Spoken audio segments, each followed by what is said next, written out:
Grandfather's Journey by Alan Say. Grandfather's Journey, written and illustrated by Alan Say. My grandfather was a young man when he left his home in Japan and went to see the world. He wore European clothes for the first time and began his journey on a steamship. The Pacific Ocean astonished him. For 3 weeks he did not see land. When land finally appeared, it was the New World. He explored North America by train and riverboat, and often walked for days on end. Deserts with rocks like enormous sculptures amazed him. The endless farm fields reminded him of the ocean he had crossed. Huge cities of factories and tall buildings bewildered and yet excited him. He marveled at the towering mountains and rivers as clear as the sky. He met many people along the way. He shook hands with black men and white men, with yellow men and red men. The more he traveled, the more he longed to see new places, and never thought of returning home. Of all the places he visited, he liked California the best. He loved the strong sunlight there, the Sierra Mountains, the lonely seacoast. After a time, he returned to his village in Japan to marry his childhood sweetheart. Then he brought his bride to the new country. They made their home by the San Francisco Bay and had a little baby girl.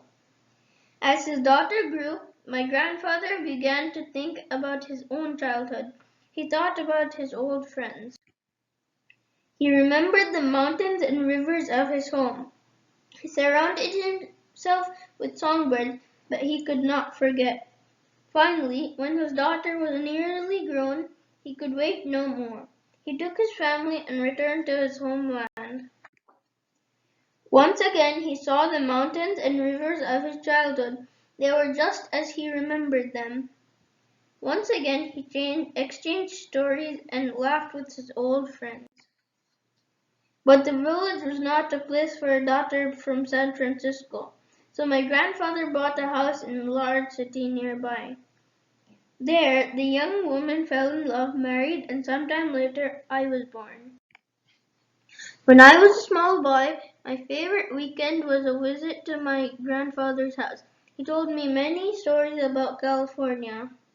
He raised warblers and silver eyes, but he could not forget the mountains and rivers of California, so he planned a trip. But a war began. Bombs fell from the sky and scattered our lives like leaves in a storm. When the war ended, there is nothing left of the city and of the house where my grandparents had lived. So they returned to the village where they had been children, but my grandfather never kept another songbird.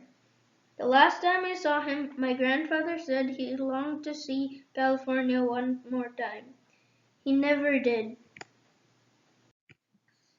And when I was nearly grown, I left home and went to see California for myself. After a time, I came to love the land my grandfather had loved, and I stayed on and on until I had a daughter of my own. But I also missed the mountains and rivers of my childhood. I missed my old friend. So I return now and then, when I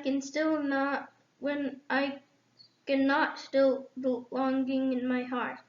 Funny thing is, the moment I am in one country, I am homesick for the other. Thanks for watching. Subscribe to our channel.